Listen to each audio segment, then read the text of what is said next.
Ready when you are, Commissioner Howell. Okay, welcome to the first Community Outreach Ad Hoc meeting. Here's the agenda for the evening. The goals, we're going to go over the goals for this ad hoc. We'll have a discussion and you can have any input there, and then we'll deal with logistics. So let's start with the goals for this ad hoc. Do we have the other PowerPoint? There we go. Okay.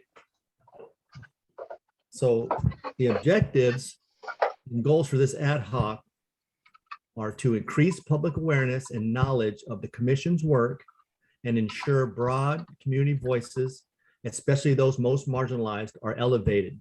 This ad hoc will also oversee the community engagement and outreach of the CPRA, the IG's office, and to some extent the OPD. Additionally, this ad hoc will work to set the guidelines for how commission ad hocs are formed and run. Our initial goals: increase police commission exposure, as well as public knowledge and awareness of the commission's role and responsibilities, its efforts and activities. So what we can do is we can build on these goals and then just add to them and use each one of these as like a topic, and then fill it in with other bullet points under each category that's right here listed on this PowerPoint. So the next one would be create the template for how ad hocs and the commission in general engages the community, and how the works of ad hocs and the commission is done transparently, setting the expectations, best practices, standards for communications, etc. Craft and implement an outreach strategy inclusive of social media platforms that maximizes channels and ensures a broader reach to more Oakland communities and neighborhoods. Monitor and support the outreach efforts of the CPRA, OIG, and OPD. So we can start with the first goal: increase police commission exposure, as well as public knowledge and awareness of the commission's role and responsibilities, its efforts and activities. So is there any suggestions on how we could reach this goal, or steps or tasks that we can do to meet this initial first goal?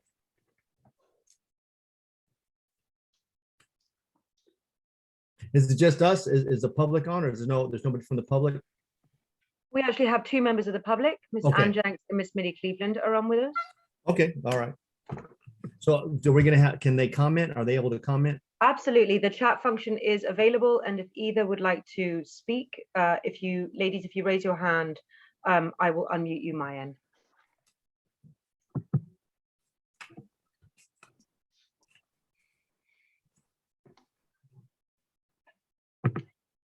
Ms. Cleveland. Okay. Good evening. I think the first thing that we need to understand is that the average person in Oakland does not really know about the police commission. And I think that it's really important that we convene meetings in the community so that people can get an understanding of the history, Measure LL, how this police commission even came to be, and to help people deal with their skepticism about the police commission as a city organization. So I would like to see us organize meetings in the community. Perhaps we could work with some of the pastors in the community, convene introductory meetings at different churches. Okay.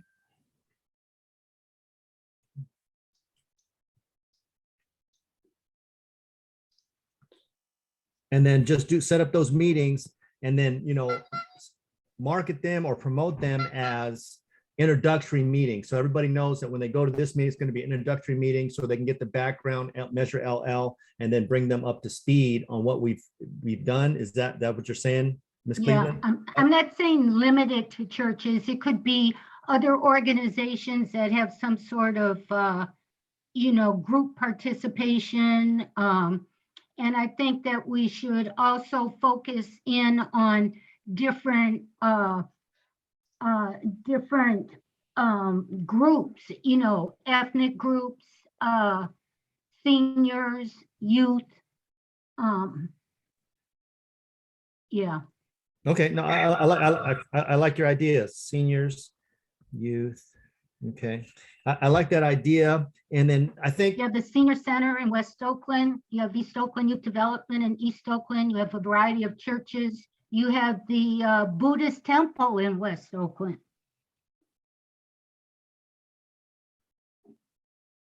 Buddhist temple. Of course, Chinatown has their own organizations. Latinos, La Clinica de la Raza. Okay. Groups like that. I like the idea about the churches, and then I like the idea about the introductory meetings. That's good, because that sets the tone. Like, hey, if you don't know, here's an introductory meeting to what OPC does, the work, the process, and so that'd be good. And I think I like the idea of starting with the churches, and then we can move out from there to the other groups, how you were saying, because I think the churches to give us a broad mix of people, seniors, maybe some youth at church, the Buddhist temple sounds good. And then what was for Chinatown, what organization is that? Or you're just saying Chinatown in general, or is there a particular organization?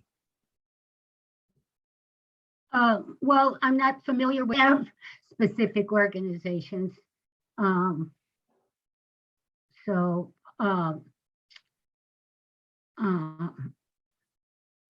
I would have to get in touch with some of my Asian allies to identify those. It's good, because I can reach out too, and I'll find some organizations in there. I like that. That'll work. But before I go on, I just want to say that it's really important to start with how the police commission even came to be, so that people will understand that it came through a grassroots effort organizing of the community to have Measure LL. And the history of the NSA as being part of why we need police oversight. Okay. On that particular point, it makes a whole lot of sense that either this committee or maybe somebody create materials that a commissioner can just have or use, whether it's a PowerPoint that kind of goes into that history and describes the history of how the police commission came to be and some of its general functions or duties. Perhaps a one-page document that could be like an outreach flyer that organizations could just have, or even like talking points, so that a commissioner doesn't have to rewrite the book or work from scratch about the different things. And that's certainly something that this committee could work on or generate or hire someone to do through some RFP process, whatever it may be, or get assistance from members of the community. Sounds good. And then, yeah, I like that. Yeah, I like the idea of the PowerPoint design, put the history on history on the PowerPoints. So we do NSA. Okay. And then we also got a question here from Ann Jenks about the budget. It's the general commission budget. Okay. So our budget is based on the general commission budget. And then we would do RFPs for services. So put that down here. So budget is general commission.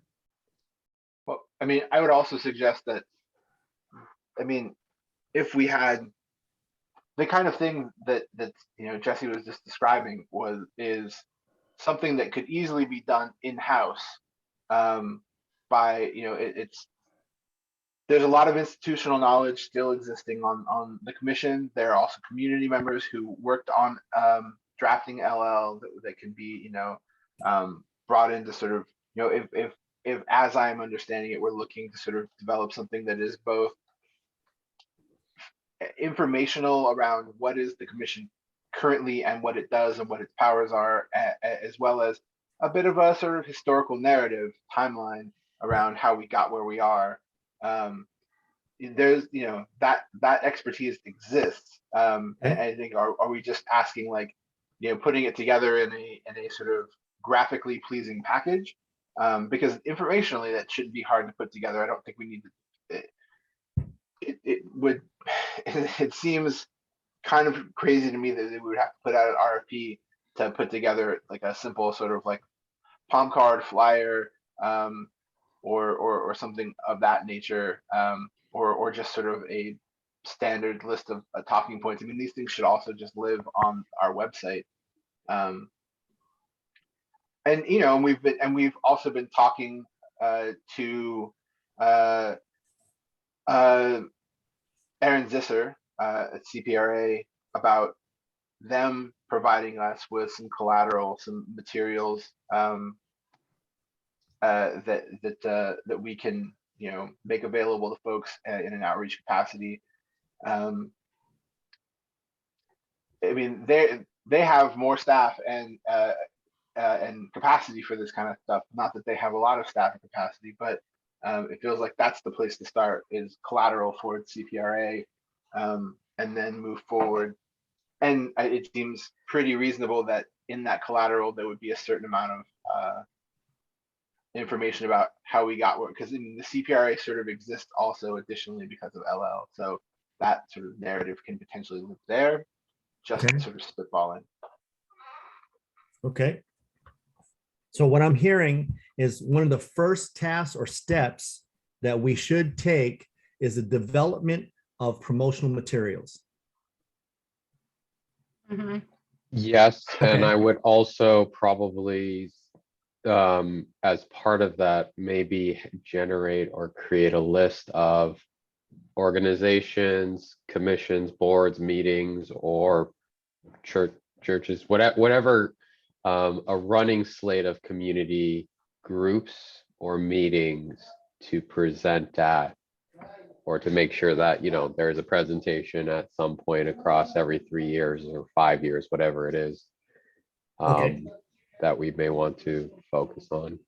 Okay, and then the other thing I remember, or discussion, so convening meetings in the community.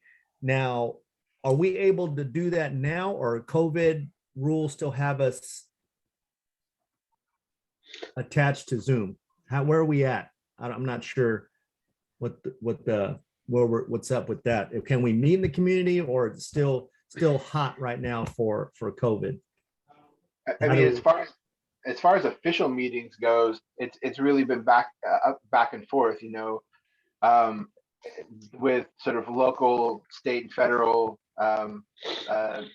public health officials sort of as the numbers rise and fall, new infections and hospitalizations go. So, I mean, it feels a little irresponsible just at the moment to have a large sort of meeting, especially something indoors. That said, there are community things happening. Yeah. We don't have to limit our outreach to community events that are initiated by the commission or by the city. And in fact, it might be more relevant to community members if we did a certain amount of targeted outreach that wasn't necessarily our show, our circus. Okay. Just because, I mean, things are happening. And additionally, I think that things like I mean, I've always sort of felt like we as commissioners should try and attend our sort of NCPCs, although I feel like they're not called NCPCs anymore. Just NCs, neighborhood council. Yeah. And it can be challenging, especially if it's just another evening Zoom meeting right now, and sometimes they are not necessarily meeting consistently, even on Zoom. But that's a big those are multiple bodies of folks who have at least some interest in public safety and Yeah. policing. And I think at minimum, that's a place to start. Okay, so If we're looking, start with existing organization meetings and then, get an invite and then attend meetings that way. yeah, I mean, you don't even have to get an invite for your own, neighborhood council. You are a member Okay. of your own. You can reach out to the person who is the coordinator for that and Okay. just get on their mailing list. Okay. Speaking of mailing lists, I agree with Jesse that our Rolodex, as far as outreach goes, is pretty anemic, and Okay. and I think it is kind of been, the problem is we don't have anywhere to hold that. So in past, it's been held by whoever feels like doing outreach. Previously, that was Commissioner Dorado, and so reasonably, a lot of his sort of community outreach happened within the people he knew in his community, which was Fruitvale.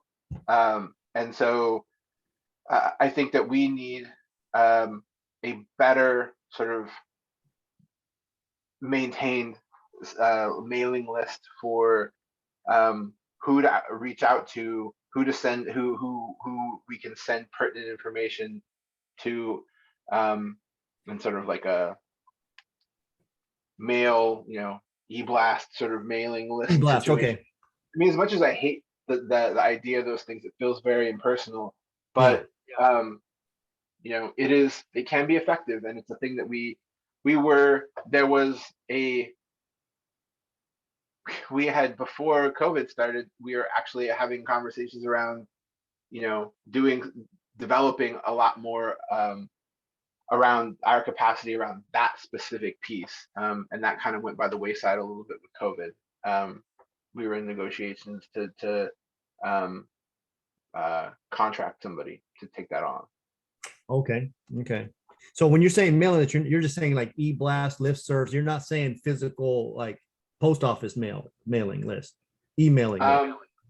Yeah, I mean, I don't know why we would physically mail things. I guess there are people who physically do want things mailed to them, but I don't know if that's where I would start with this. Well, no, I was just getting clarification because you said mailing list, so I automatically thought post office, but you're saying electronic. Yeah, sorry, I definitely meant electronic. Electronic. Okay. So e-blasts and listservs. Okay. There are hands up. Do you want to take them? Okay. Yeah. Let me call on Miss Cleveland. Actually, would you mind? Miss Janks has had her hand up for a minute. Oh, okay. Okay. I don't see it. Okay, go ahead. Miss Yeah. Cleveland. Okay. Yeah. Give me just a second, Miss Janks. Okay, go There we go. ahead.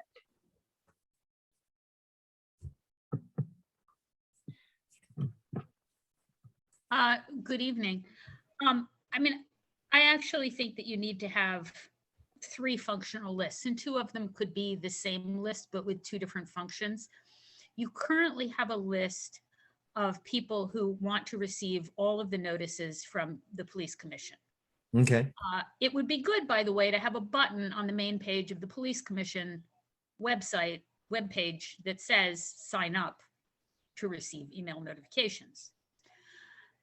I think that there's a second list where people don't necessarily want to get every notice of every agenda and every change to an agenda, and here are the supplements to the agenda emails. But they're interested generally in the police commission. And as such, if you had some lower level where we're only going to tell you, we promise not to email you more than 6 times a year, just the big stuff, right? And if you tell us your zip code, then maybe we'll even, kind of not tell you about stuff in West Oakland if you're in East Oakland. I don't know, but something that's a step down from the level of emails that we typically receive now. Okay. And that list the other thing that you need is an outreach list, and it's not just to email people, but it's also the list that you go to brainstorm. Because if you're doing a meeting in East Oakland, you look at what's in East Oakland and you say, these are the people we're going to reach out to, because the ministers don't look at their email. And you're going to have to reach out to them differently, right? But the list at least gives you a starting point. right? So whether that's a separate list or it's the same list, you have a very old list of community groups. That's also, I think, was not very good the day that it existed, but you have one list as a starting point. I definitely agree with the idea of not trying to create your own meetings. Okay, Predominantly because your own meetings only draw the most interested people. If you actually want to kind of dig into the community a little bit, go to where people are already meeting, I would argue. okay, And the other thing in terms of outreach is it's a very large lake, Oakland, if you're just talking about all outreach. And I mean, one thing that would be interesting, for example, is there's a policy that was written on police stopping people who are in probation and parole. And the commission did one outreach event just to talk about, I think, use of force among people who were justice involved. But that was it. If you've got a little bit of money, if you ask the Asian Prisoners Support and All of Us or None to do some specific outreach to find out how people are experiencing this policy change, and got the IG to look at the data about how many people are being stopped who are in probation and parole now. I mean, the policy's been around for a while. I just think that it might be more fruitful to be a little bit more targeted in terms of outreach and have some specific goals for outreach, rather than just general. I mean, not opposed to generally letting people know, and I wholeheartedly support getting some literature. And I've shared with you all the literature that the CPA created years ago just to have something, because you can't just talk to people about the police commission. And the advantage of that literature is that I always find it easier to react to something that I don't like and say, oh, it's missing this and it's missing this. So, I think it's very valuable to have a starting point, even if it's literature that you don't like, and that exists. And I mean, I think that you either are in possession of it or I'm happy to reshare it with you. But yes, literature, I think going to other organizational meetings is incredibly beneficial.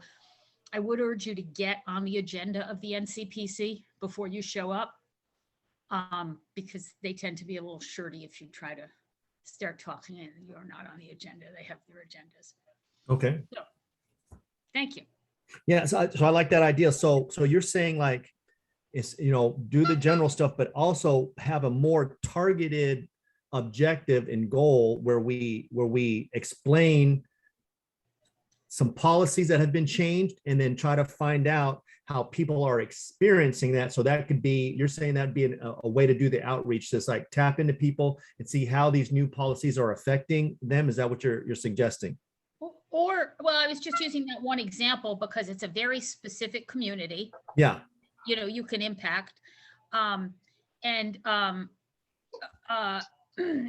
mean, I think it's harder with something like use of force. But I think that there is one policy that's a really good starting point. Beyond that, I'd probably be interested in, like, if you're planning on doing some policy work around youth, do some youth outreach. Like, I Okay. just feel like if I go to a meeting and people just want to tell me generically that this thing exists, but it has no particular pertinence to me, it's less likely to be terribly meaningful than if you say, this is what we're working on very specifically, and this is what we want to hear from you about, right? The other thing that I think is really important in terms of looking at community outreach in terms of the police commission, and I really don't mean this negatively, I don't believe that you are ever going to succeed at getting a lot of people to show up to the police commission meetings. It's just not a realistic goal. It's too much in the weeds. And, community engagement on the police commission is always going to be a matter of going out to people and engaging with them. And I just hope that you don't try to gauge success by how many people are coming to police commission meetings, because I just don't think it's a reasonable thing to expect normal people to do. So Okay. I'll go back to sort of follow up on Anne's comments, which are that with respect to your specific question about, what sort of targeted or specific group should we have on hand? I think it's probably the same list, but we should absolutely make some type of notation or some sort of categorization for those organizations which have specific populations that we may want to reach out in certain circumstances, right? So for instance, Youth Alive, it's a youth organization. It specifically deals and works with youth who may have experienced some sort of violence, trauma. That could be police violence. They have caseworkers and outreach and violence interrupters that are on staff. These are all things that we should note so that we know in a situation where we want to talk to youth, we want to talk to justice involved youth, we want to talk to youth who are who have experienced force at the hands of the police. We know that, or we have some field that says this is that type of organization, this is what we want to reach out to. Asian Prisoner Support Committee is specifically an organization that works with parolees and prisoners in CDCR who generally Asian American and have a various services, including like preparing people for reentry, helping people reenter, picking them up at the prison, giving them a place to stay, giving them work as, say, being ambassadors in Chinatown or whatever it may be. I mean, those are the notes that we would want in such a document so that we know, oh, that's an organization we may want to reach out to. Okay, yeah, that makes sense, because I work with Asian Prisoner Support Committee already with Rubicon, so I'm very familiar with Ben, and I know their staff over there. So something like that. So you're saying like, so for a model of what we can do, like groups like Asian Prisoner Support Committee, and then I'll get and you have a list, or Jose has the list. We got to go figure that out. We got to figure that one out. Yeah. And did you say you had something, an old list? No, I said that the commission has an old. Commission has, okay. It's not, I mean, it's not great. And, I think that there's lots and lots of room for improvement, but at least starts you in terms of having a list of organizations. Okay. Yeah, we just need a starting point, because then we'll build it out from there with all the suggestions that come in, and we'll just keep building it out. So commission, I got to find the commission list. Okay. Commission outreach list. Okay. So something that Anne said at the beginning of her comments that really sticks with me, and I don't know that we necessarily have capacity to take this on as commissioners. I think as we ideally are able to add staff, or maybe this is sort of under the IG's umbrella, as the IG adds staff. So in my professional work, I do community engagement specifically. And one of our most central activities in community engagement is that we seek to, we actually have a mandate, federal mandate, to do a needs assessment of the community that we serve. And for us, it's pretty clear cut because it is around funding streams. So basically, we just have to look at who's accessing the services funded, and we assess how they're interacting with the system that is being funded, and is it effective and is it not effective, and so forth.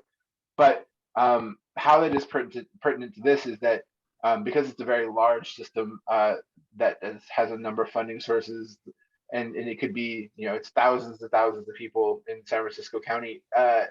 But what we have done is do a targeted needs assessment where we focus on a specific subpopulation within the overall sort of funding, people who are accessing funded services. And the thing that Anne said about, specifically around the policy, the stop and search policy for people on parole, and how we do have the capacity to look into the numbers. So take that data and then look, get behind that data and figure out how humans are experiencing that, as opposed to, because, you know, I think that it is, quantitative data is helpful without the context of qualitative information and how people are experiencing it. I think it is often numbers can be sort of turned to be almost anything. They can support any number of arguments, or they can be dismissed in a number of ways if you without that additional context. And so I'm not sure how we get the ball rolling on this process, but I think that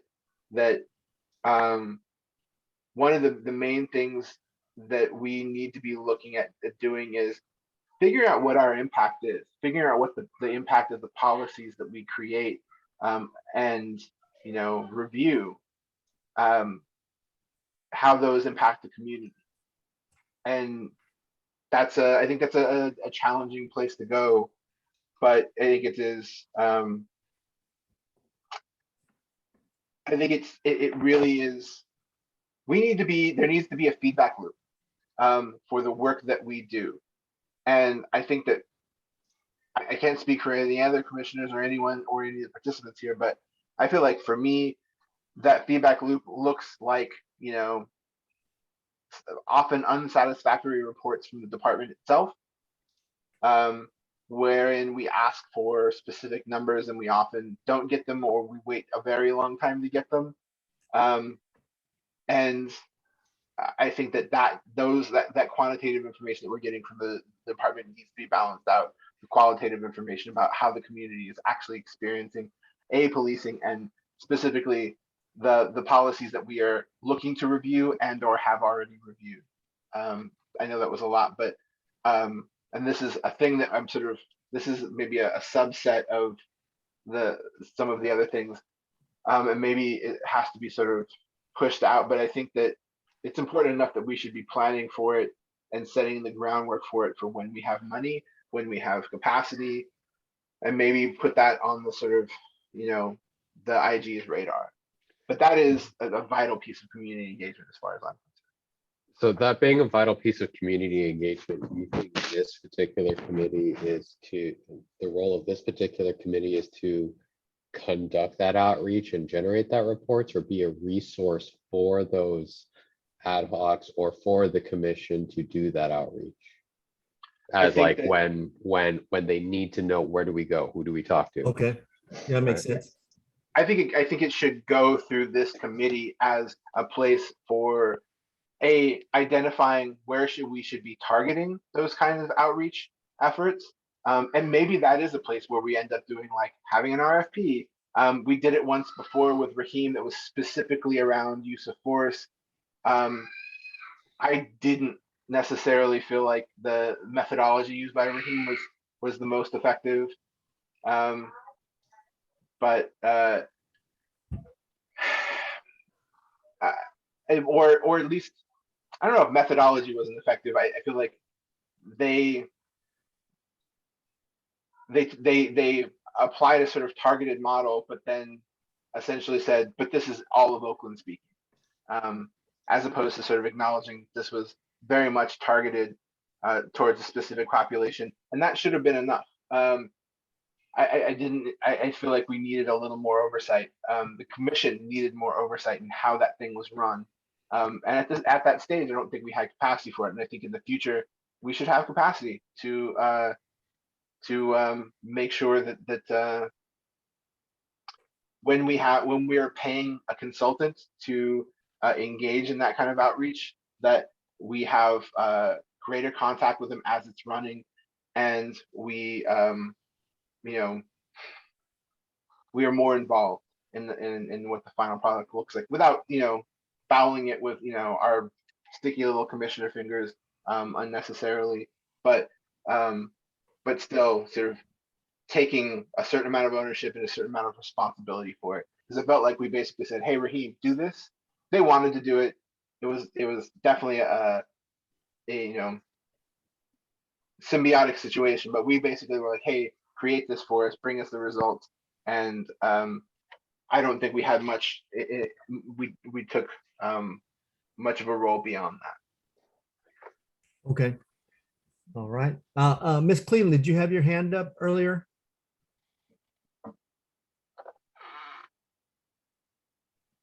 And then how Did about, we get any clarity on what kind of budget you guys have for outreach? so from what I understand now, we use the general commission budget. But I don't have any numbers, but I can ask questions and find out what the numbers are. We've gotten presentations of what that budget looks like and how it breaks down. I can't speak to how recent that was, but I've definitely seen those numbers. I'm sure if we dug back into our presentation calendar, it would be pretty easy to find. Okay, At least there was a sort of like forward-looking sort of preview of like what we intend to budget for as budgets sort of function. who manages the budget? Who's over it directly? The chair? Who controls that? In previous years, we mostly were getting that information from the CPRA director. CPRA director, okay. I don't know what their relationship is with that exactly. For me, some of that stuff has always been a little bit muddy. Maybe some of the participants or the community members who have a more in-depth knowledge of LL or have insight into exactly how that works. Okay. Ms. Jenks?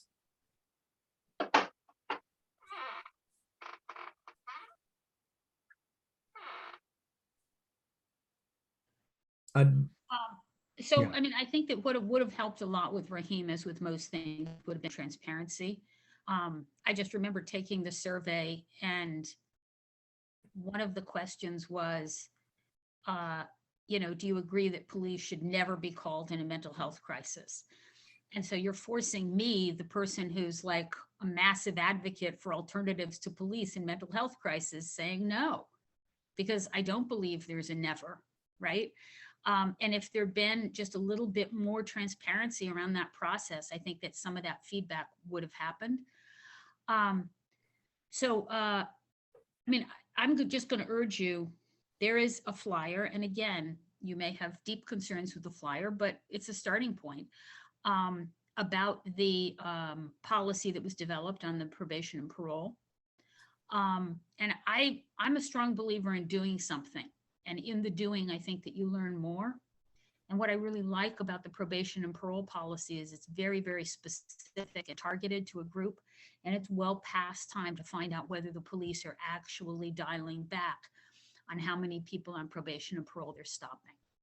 And I think it would be a fairly easy thing to do. You have literature that you can modify. I know I ran into All of Us or None recently, and they were like, oh, we're doing some rights training right now. We need this. So, Oh, I just feel like it's such an easy place to start. I do believe in paying folks that are doing good work some money for when you're asking them to do some outreach, develop a survey and go after that. And in the process, you'll learn more about how you want to do outreach to other, on other issues. I think, David, did you go to the Cinco de Mayo event in the Fruitvale that Mariano Contreras organized? Yeah, the one that was like 3 years ago, something Yeah. like that. I did stop in for briefly. I also was at the All of Us or None thing that you spoke about earlier. The panel. Yeah, but what was really interesting about that is that if you've got some fairly specific questions of people, like what are your experiences with police, right? It might be really interesting to just find out from people in the last year if they, are they continuing to have experiences around use of force? The one that was done 3 years ago, one of the things that came out of that, there were just lots of really interesting conversations because people are just wandering down in the middle of the festival, right? They have time to stop, and they saw questions on the side that were posted, and they stopped and engaged. And one of the things that they talked about was police stopping and talking to them with their hands on their weapons. Huh. and how uncomfortable it made them, and that made it into the use of force. So I think that, you know, it's great to have really specific questions rather than going out and saying, hey, we want you to know that the police commission exists. There are going to be lots of opportunities for tabling. You know, I think that having specific questions will really help to focus that. But I would urge you to start with the probation and parole, with the probation and parole, because it's so targeted, and then you'll develop, I think, more ideas about how you want to do outreach to other communities based on that. So I agree with you. I don't know if probation or parole is the exact first place we start. I do think it is probably a fruitful policy to mine for like lived experience, and bring something back that is useful, and maybe has because it's the sort of a lot of times in this kind of work, community outreach and data gathering, you get a lot of exactly what you expected to hear, and it's when you hear the sort of anomalous things that surprise you, that come out of that seem to come out of nowhere sometimes, that leads you down a path that is useful in creating policy, or at least creating sort of an idea of where we should be looking for answers. I also think, you know, and I just want to say that so literally just 2 weeks, a week before COVID happened, we did a community outreach forum for youth at East Oakland Youth Development, specifically connected to use of force. And I actually thought that was pretty effective. I don't know if everything said or brought to light there was fully pertinent to the policy itself, because policies tend to be sort of, I don't know, if they're doing them right, they have a tendency to be a little bit bloodless and don't really reflect the human experience. But I think that a lot of things we heard from those kids and young adults in that forum was it was a lot of food for thought for how we sort of do an overall prioritization or perspective, what our perspective is in general in doing this work. And I think that that's also super valuable. So yes, targeted towards specific policies is an excellent way to sort of close the feedback loop, but also, you know, I guess my point around that was that, you know, since doing that one specifically for policy, I think that was the first time we had done community forums that were specifically put together by the commission that were meant to inform a policy ad hoc that was currently running. And we have done that with a few different ad hocs since, but those have all been Zoom.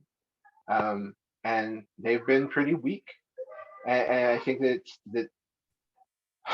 it is the nature of this kind of thing that we are not able to go to the community, and it's real hard to get the community to come to us, especially via Zoom. So I'm not putting all the blame on COVID, but it has really hampered our ability, because in the last 3 or 4 policy ad hocs that I've worked on, we have had community forums, and they've been not well attended, and in some of them they've been very hot button issues that we've had many community members very vocal about, but for whatever reason we couldn't get anyone to show up to the forums. I think if we were doing these in person, we would not see that same effect. So there's that. Respectfully, I just want to flag there's just a few minutes left. Okay. So Okay, I'll wrap it up real quick. thank you. So I think we got a good start here. I'll tell you what my takeaways are, and then you can email me your takeaways, and then we can just, you know, come up with the idea for tasks and action plan. So my first takeaway I'm getting from this conversation we had is find or develop a directory of community organizations. Okay, number 2, develop or find existing flyers. And then the suggestion by Ms. Jenks is probation, start with probation and parole, modify that literature, get with all of us or none. The next takeaway I'm thinking of was just do simple surveys from Google Forms, and that can go to support, targeting policies, like asking people, hey, getting that quantitative or qualitative input that Commissioner Jordan was talking about. We can maybe create our own little simple surveys or something. And then I want to find out, my last takeaway is find out who controls the general commission budget. Thanks. I really quickly, in our last moments, if any of the members of the public here are interested in putting in something in the chat about thoughts on guidelines around ad hoc, because for me, that is one of the paramount things that we need to be focusing on. Okay.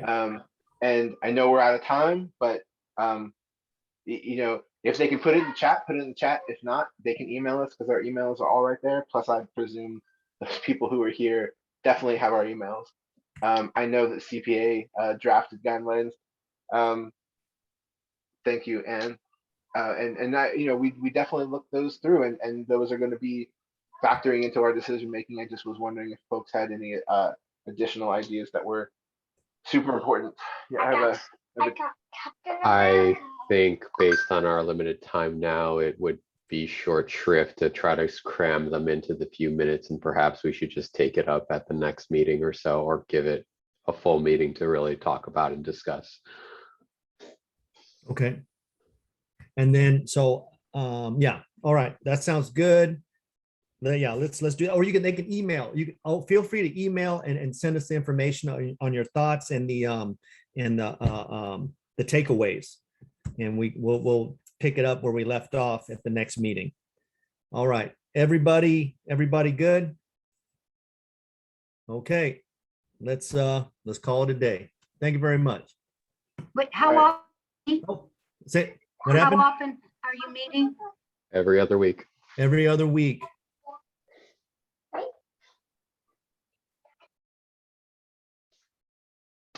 Okay. All right. Okay.